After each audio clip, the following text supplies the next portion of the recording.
जी दोस्तों नमस्कार। आज हम पढ़ेंगे जो यूरोपीय कंपनियां हैं उनका भारत में आगमन। यूरोपीय कंपनियों का भारत में आगमन किस प्रकार से हुआ उसके बारे में पढ़ेंगे।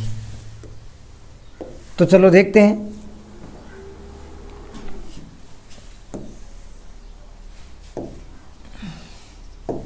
ये लीजिए क्या दे रखा है कि यूरोपीय कंपनियों का भारत में आगमन। कहाँ पर आगमन? भारत में, है ना।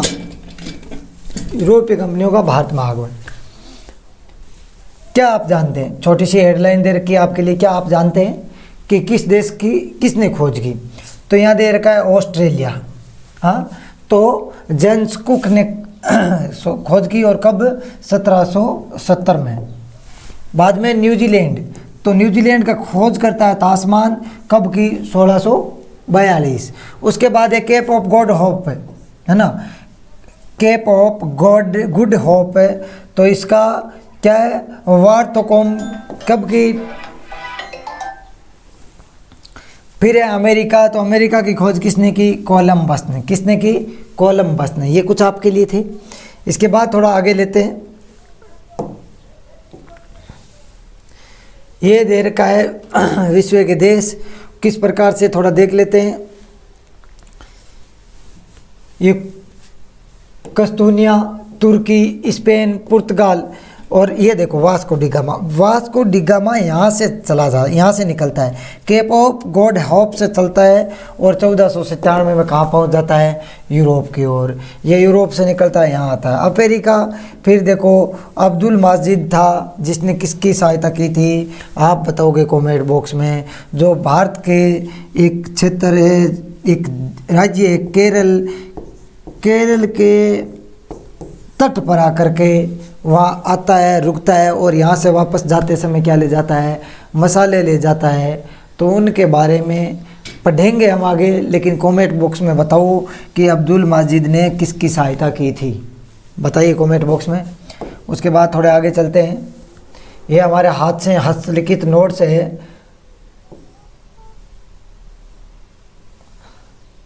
ठीक है, हस्तलिखित नोट से क्या है? 1453 में उस्मानिया, कौन सा देश है? उस्मानिया सल्तनत, यानी उस समय जैसे तुर्क ने कस्तूनिया पर अधिकार कर लिया था। कब? 1453 में।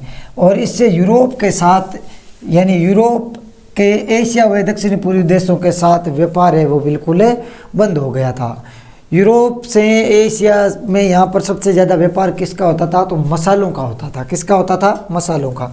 यूरोप गर्म मसालों के लिए दक्षिणी पूर्वी एशिया के देशों पर निर्भर था। ये आ गया ना। यूरोप है वो गर्म मसालों के लिए किन पर निर्भर था? तो दक्षिणी पूर्वी एशिया पर निर्भर था। ये आपके लिए आ चुका है। तो इसके बारे में मोस्ट इम्पोर्टेंट नोट्स लिखे, वो आप आराम से पढ़ो। उसके बाद आगे देखते हैं थोड़ा। ये देखिए क्या बात है। तो यूरोप किसके लिए था? तो गर्म मसालों के लिए। किस पर निर्भर था? दक्षिणी पूर्वी एशिया पर, बोले तो एशिया पर। ये लो, बार्तोलोमेव डियास ने 1457 में केप ऑफ गुड होप, यानी आशा अंतरीप की खोज की। किसकी खोज की? आशा अंतरीप या केप ऑफ, जो ये केप ऑफ गुड होप है। अब है कोलंबस स्पेन से भारत के लिए समुद्री मार्ग खोजने चला, किंतु 1492 में वह कहाँ पहुँच गया? अमेरिका पहुंच गया। ये जो कोलंबस है जिसने अमेरिका की खोज की, ये स्पेन से चलता है। कैसे चलता है स्पेन से? ये स्पेन से इस प्रकार से चलता है कि मान लो यहाँ पर ये स्पेन का क्षेत्र है और यहाँ पर है भारत का क्षेत्र। तो ये क्या करता है? यहाँ जलीय मार्ग के द्वारा, कौन सा मार्ग है? समुद्र जल ही जल।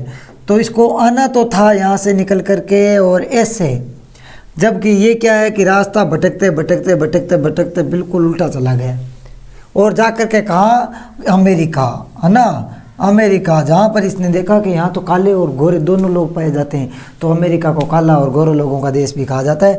तो इसलिए इसने, कोलंबस ने किसकी खोज कर दी? अमेरिका की। वो गलती से, वो भारत के लिए रवाना होता है स्पेन से। क्यों? वो भी गर्म मसालों के लिए रवाना हुआ था, है ना। अब है पुर्तगाली कैप्टन वास्को डिगामा। कौन था? Vasco da Gama. 1497 में पुर्तगाल से चलकर, कहाँ से चलता है? पुर्तगाल से। आशा अंतरीप, है ना, केप ऑफ गुड होप के रास्ते से अब्दुल माजिद नामक एक गुजराती व्यक्ति था। अब्दुल माजिद नामक एक गुजराती पथ प्रदर्शक की सहायता से, यानी रास्ता बताने वाला पथ प्रदर्शक कौन था, तो आपको याद रखना है अब्दुल माजिद नामक एक व्यक्ति था जो क्या है कि गुजराती था और पथ प्रदर्शक यानी पथ के रास्ते की सहायता के लिए से 20 मई 1498 कब 20 मई 1498 में को भारत के पश्चिमी तट यानी कालीकट बंदरगाह, ये कहाँ है, केरल में। कालीकट कहाँ है, केरल में। ये भी ध्यान में रखना, कालीकट कहाँ है, केरल में। ये केरल के कालीकट तट या बंदरगाह पर पहुंचा और इसी प्रकार भारत के लिए एक नया यूरोपीय समुद्री मार्ग की खोज हो गई या नई समुद्री मार्ग की खोज की गई। वो किसने कर दी, तो आपको पता होना चाहिए कि वो अब्दुल माजिद किसकी सहायता कर रहा था, वास्को डी गामा। कब कर रहा था, 1497 में। ये थोड़ी बातें ध्यान में रखनी है, इंपॉर्टेंट नोट से लिख लेना। इससे थोड़े आगे चलते हैं। ये कंपनियों के नाम है। अब देखो सर्वप्रथम कौन कब और कैसे आया है ना, उसका ध्यान रखना है। तो ये क्या, यूरोपीय कंपनियों का आगमन। ये आराम से हाथ से नोट्स बना लेना, इतने सुंदर नोट्स से, बड़ी मेहनत की है ना। मेहनत के बाद ऐसे नोट्स बनते हैं, तो आप भी हाथ से नोट्स बनाओ आराम से, धीरे धीरे इस प्रकार से नोट्स बनाओगे सब कुछ याद रह जाएगा। अब मैंने कुछ क्रम दे रखे हैं, उनके हिसाब से देखते हैं ना। यूरोपीय कंपनियों का आगमन, पहले कौन आया, सबसे पहले पुर्तगाली आए। कौन आए, पुर्तगाली आए, ये ध्यान में रखना है ना। पुर्तगाली सर्वप्रथम आए थे। कौन आए थे, पुर्तगाली। कब आए, 1498 में आए। उसके बाद से डच आए, कहाँ के थे, नीदरलैंड के। कब आए, 1595 में आए। कब आए, 1595 में। उसके बाद अंग्रेज आए, कहाँ से आए थे अंग्रेज, ब्रिटेन से आए थे। अंग्रेज कहाँ से आए, ब्रिटेन से, लगभग 1600 ईस्वी में। उसके बाद डेनिस आए, कहाँ से, डेनमार्क से। डेनिस कहाँ से आए, डेनमार्क से 1616 में। फिर फ्रांस के व्यक्ति भी आए 1664 में। फिर स्वीडन के व्यक्ति आए, कौन है, स्वीडन के। कब, 1731 में। इसी प्रकार से आगे चलते हैं। तो ये आपका क्रम था, देख लो क्रम है ना। सर्वप्रथम पुर्तगाल आए, कब, 1491 में। भारत में सबसे पहले आने वाले पुर्तगाली थे, सबसे बाद में जाने वाले भी पुर्तगाली थे। और उसके बाद डच आए थे, कब आए, 1595 में। यानी पुर्तगालियों के बाद कौन है, डच आए। फिर कौन आया था, डच के बाद अंग्रेज आए थे जिन्होंने अधिक राज किया। फिर डेनिस आए, उसके बाद फ्रांस और स्वीडन के लोग आए थे। इसके बाद आगे देखते हैं, पुर्तगाल के बारे में कुछ मीठी बातें पढ़ लेते हैं, क्या देर का है। पुर्तगाल भारत आगमन कब, 14 मई 1498। कब, 1498, 14 मई 1498। ये भी बात ध्यान में रखनी, कब, 14 मई 1498। शासक पुर्तगाल का कौन था उस समय, तो रेमुनल प्रथम यानी प्रिंस हेनरी। क्या है, प्रिंस हेनरी। भारत आने का कारण मसालों का व्यापार करने के लिए आए थे। क्यों, दक्षिण पूर्वी एशिया, यूरोप के लिए मसालों का एक बहुत बड़ा भंडार था। 1491 में पुर्तगाली ईस्ट इंडिया कंपनी की स्थापना, पुर्तगालियों ने की थी ईस्ट इंडिया कंपनी की स्थापना। कब, 1498 में। पुर्तगाली राजकुमार प्रिंस हेनरी को रीनेविगेटर यानी भौगोलिक खोजकर्ता का जनक भी कहता है या भौगोलिक खोज का जनक कहलाता है। कौन, प्रिंस हेनरी। क्यों, उस समय राजकुमार यही था और इसने ही अपने एक दूत को भेजा या एक व्यक्ति को भेजा जिसने क्या है, इसकी खोज की। वो कौन था, वास्को डी गामा। अब है वास्को डी गामा के बारे में कुछ बातें, थोड़ी वास्को डी गामा के बारे में कुछ बातें हैं। तो वास्को डी गामा के बारे में बातें क्या है, प्रथम पुर्तगाली था, है ना। प्रथम कौन था, पुर्तगाली, जो क्या 14 मई 1491 को क्या है, भारत आया था। प्रथम पुर्तगाली था जो 14 मई 1491 को कहाँ आया, भारत आया। भारत में कौन था, उसका पथ प्रदर्शक कौन था, तो अब्दुल माजिद था जो गुजराती था। और ये 14 मई 1491 को केरल के कालीकट तट पर बंदरगाह पर पहुँचता है। और उसके बाद की बातें, केप ऑफ होप के रास्ते आए थे, है ना, केप ऑफ गुड होप के रास्ते भारत आए। क्यों आए, मसालों का व्यापार के लिए। केरल मालाबार है ना, ये ध्यान में रखना, मालाबार तट है, काली पहले नाम था इसका, कालीकट बंदरगाह पहुंचा। शासक उस समय कौन था, केरल का जेमोरिन था। जेमोरिन ने वास्को डी गामा का हार्दिक स्वागत किया, वेलकम, बड़ा वेलकम नाम छपवा करके उनका हार्दिक स्वागत किया। उसके बाद वास्को डी गामा भारत से लौटते समय जो मसाले अपने साथ लेकर गए उनमें उसने क्या है, यानी मान लो अगर वो यहाँ से 100 रुपये के मसाले लेके गए तो वहाँ अपने देश में जाकर के वास्को डी गामा ने 60 गुना पैसे कमाए। कितने गुने? 60 गुने पैसे कमाए थे। ये ध्यान में रखना है, यानी व्यापार का अच्छा ज्ञाता था वो। ये देखो उसने अपने साथ लेकर के उससे 60 गुने पैसे या अधिक मुनाफा कमाया। हाँ, पेड्रो अल्वारेज यानी 1500 की बात है, द्वितीय पुर्तगाली व्यक्ति जो भारत आया था 1502 में वास्को डी गामा दूसरी बार, है ना, रिटर्न कमबैक, है ना, ये दोबारा भारत आया था। और 1524 में तीसरी बार वास्को डी गामा वाइसराय बन करके क्या आया था, भारत में आया था। कुल मिलाकर के कहने की बात ये कि वास्को डी गामा भारत कितनी बार आए, तो 3 बार आए। पहली 14 मई 1491, दूसरा 1502 और फिर 1524, जबकि 1527 में वास्को डी गामा की कोचीन में क्या हो जाती है, डेथ हो जाती है। क्या हो जाती है? डेथ हो जाती है, मृत्यु हो जाती है। उसके बाद देखो कुछ अपनी यादगार चीज़ें भी है। पुर्तगाली कोठी प्रथम कोची में बनी थी, कब? 1503। वास्को डी गामा दूसरी बार कब आते हैं? 1502। दूसरा कन्नूर में है जो कब बनी? 1505 में बनी। ये भी ध्यान में रखना है। पुर्तगाली वाइसराय कुछ इस प्रकार से, इनका थोड़ा देख लेते हैं, इसको थोड़ा ऊपर लेते हैं। ये लो पुर्तगाली वाइसराय तो क्या है, डी अल्मीडा कब से कब तक था? 1505 से, है ना, यहाँ लिख लेना।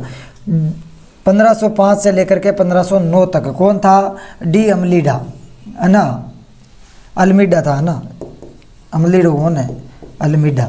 ये लो अम्लीडो याद रख लिया, डी अम्लीडो, है ना। दूसरा अल्बुकर्क जो 1509 से 1515 और नूनो डी कुना था 1500, नूनो डी कुनो था 1529 से 1538 तक रहा था। ये क्या पुर्तगाली वाइसराय थे जो भारत आए थे। अंग्रेजों के वाइसराय आपने देखे, गवर्नर जनरल देखे, उसके ये थोड़े पुर्तगालियों के भी ध्यान रखा करो। हाँ, इसमें थोड़ा सा दे रखा है डी अल्मीडा का, जो 1505 से लेकर के 1509 तक भारत में वाइसराय बन के आए थे। क्या बन के आए थे? वाइसराय। 1505 में प्रथम पुर्तगाली वाइसराय बन करके भारत आया। कौन? डी अल्मीड या अल्मीडा, जो 1505 से लेकर के 9 तक रहा। शांत जल नीति, कौन सी नीति? शांत जल नीति, है ना, ये ध्यान, शांत जल नीति। हाँ, ब्लू वाटर पॉलिसी थी, शांत जल नीति, ब्लू वाटर पॉलिसी अपनाई थी। किसने अपनाई सर्वप्रथम? तो डी अल्मीडा, जो एक पुर्तगाली वाइसराय था।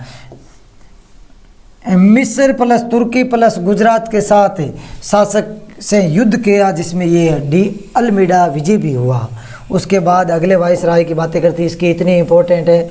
उसके बाद देखते हैं अल्बुकर्क, कौन है? अल्बुकर्क था ना, ये ध्यान में रखना है। भारत में पुर्तगाली शक्ति का वास्तविक संस्थापक अगर कोई था तो यही था। कौन था?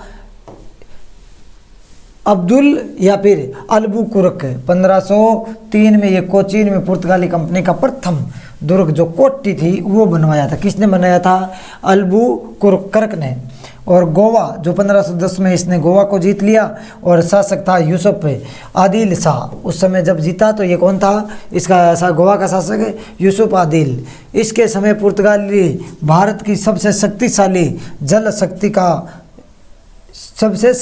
जल शक्ति बन गया था। अर्थात ये जल में रहना, अर्थात ये सबसे बाद में गए थे पुर्तगाली। कहाँ से? गोवा से। इनका मुख्यालय कहाँ था? कोचीन में था, केरल में था। हाँ, मलका 1511 और टोमुर्ज बंदरगाह 1515 इनके अधिकार में कर लिया था इन्होंने अपने अधिकार में। विवाह नीति अपनाई, पुर्तगालियों को भारतीय स्त्री के साथ विवाह करने की सलाह भी दी, और सती प्रथा को प्रतिबंध लगाया। सती प्रथा पर क्या लगाया? प्रतिबंध लगाया। किसने लगाया था? ये अल्बुकर्क ने लगाया था। ये ध्यान में रखना है। ये नोट से आराम से पढ़ लेना। नोट देखो, अल्बुकर्क की मजार कहाँ पर है? तो गोवा में है। अल्बुकर्क की मजार कहाँ है? गोवा में, जो दूसरा वाइसराय था। उसके बाद है नूनो डी कुना, जो 1509 से 1535 तक था, है ना, 1509 से 1535, ये सॉरी 1529 से 1535 है। इसने मुगल सम्राट हुमायूं और गुजरात के बहादुर शाह के बीच संघर्ष का लाभ उठा करके 1534 में बेसिन और दीव दोनों पर क्या कर लिया, अधिकार कर लिया। हुमायूं और बहादुर शाह के बीच संघर्ष चल रहा था, उसका इसने लाभ उठाया कि ये दोनों आपस में लड़ रहे हैं, तो बीच में मैं क्या उठा लेता हूँ, फ़ायदा उठा लेता हूँ। मुख्यालय कहाँ रखा, 1530 में कोचीन से इसने मुख्यालय अपना कहाँ बदल दिया, गोवा लेके आ गया। मुख्यालय कहाँ पर है, गोवा। पुर्तगालियों का पतन कैसे हुआ, तो ये देखते हैं थोड़ा। ये पुर्तगालियों का पतन है। भ्रष्ट शासन था इनकी, सीमित शासन था, दोषपूर्ण व्यापार की नीति थी, धार्मिक और वैवाहिक नीति के कारण भी योग्य शासकों का इसमें न होना भी था। स्पेन द्वारा पुर्तगाल का विलय अपने साथ कर लेना 1580 में, ये भी एक कारण था। डच और अंग्रेज जैसे शक्तिशाली प्रतिद्वंदियों का यहाँ पर उदय हो गया था, इसी कारण इनका क्या माना जाता है, इनका क्या ये पतन के कारण थे। आपको 5-6 लिख देना। पुर्तगालियों की देन क्या है भारत को, तो वो भी देख लेते हैं। तंबाकू, मूंगफली, आलू, मक्का, पपीता, बादाम, लीची, संतरा, काजू, ये सारे एक नॉर्मल एग्जाम है, बाकी भी काफ़ी चीज़ें देखे गए थे, ये पहले भारत में नहीं थी। फिर जहाज निर्माण तथा प्रिंटिंग प्रेस गोवा में स्थापित की थी 1556 में।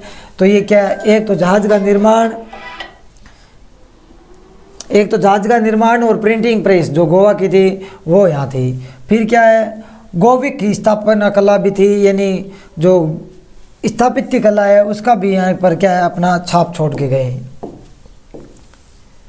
नोट में क्या दे रखा आगे, अंग्रेजों ने पुर्तगालियों से सूरत 1612 में जीता था। अंग्रेजों ने सूरत जो वर्तमान गुजरात में पड़ता है उसको कब जीता, 1612 में। अकबर के समय मुगल और पुर्तगालियों का संबंध अच्छा था। अकबर के दरबार में जसुइट पादरियों यानी ईसाई धर्म के प्रचारक को बल भारत में आया था और उसका अकबर ने स्वागत भी किया था। सर्वप्रथम जहांगीर के समय मुगलों का पुर्तगालियों से संघर्ष हुआ था। किसके समय, जहांगीर के समय।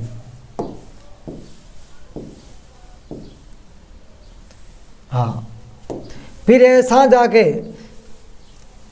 के काल में यानी 1632 में बंगाल स्थित पुर्तगालियों का संघर्ष हुआ और बंगाल में क्या है, चटगांव, जो बंगाल का चटगांव है एवं हुगली में पुर्तगालियों की कोठी थी और पुर्तगाली यहाँ से क्या नमक का व्यापार करता था। हुगली को बंगाल की खाड़ी में समुद्र लूटपाट के लिए पुर्तगालियों ने अड्डा बनाया था। क्या बनाया था, एक अड्डा बनाया था समुद्री लूटपाट के रूप में। 1542 को पुर्तगाली गवर्नर मार्टिन डे सोयूसा के साथ संत फ्रांसिसी जेवियर गोवा भारत आया था। कौन आया था, संत फ्रांसिसी जेवियर गोवा भारत आया था। यानी कहाँ आया, भारत में, गोवा में आया था। ईसाई धर्म न्यायालय की स्थापना गोवा में कब की थी, 1560 में की थी, धर्म न्यायालय की थी। और प्रति वर्ष संत फ्रांसिसी जेवियर की भोज का अनुष्ठान गोवा में किया जाता था इन पुर्तगालियों के द्वारा। ये भी ध्यान में रखना है, ये इनकी कुछ देन मानते हैं हम। हाँ, अब देखते हैं क्राटेज अरमेडा काफिला या फिर काफिला व्यवस्था। इस व्यवस्था के द्वारा पुर्तगालियों ने हिंद महासागर में होने वाले व्यापार पर नियंत्रण किया था। किसके द्वारा, कार्टेज आर्मेडा काफिला व्यवस्था थी। इस परमिट के बिना, यानी एक परमिट होता था, इसमें परमिट लिख रखा है, हम परमिट कह देते हैं, बिना कोई भी भारतीय या अरबी जहाज अरब सागर में नहीं जा सकता था। मुगल बादशाह अकबर को भी कार्टेज यानी परमिट लेना पड़ता था। अकबर को भी यहाँ से क्या लेना पड़ता था, परमिट। पुर्तगाली स्वयं को सागर की स्वामी या सागर का स्वामी कहते थे। पुर्तगाली स्वयं को क्या कहते थे, सागर का स्वामी कहते थे। पुर्तगाली सबसे पहले भारत आए और सबसे बाद में या अंत में 1661 में भारत से गए थे। अर्थात हमारा गोवा राज्य कब आज़ाद हुआ, तो 1662 में। कब हुआ था, 1962 में, है ना, 1600 नहीं 1962 में। तो शायद आशा करते हैं कि ये नोट्स आपको पसंद आए होंगे। आगे के लिए जय हिंद, जय भारत।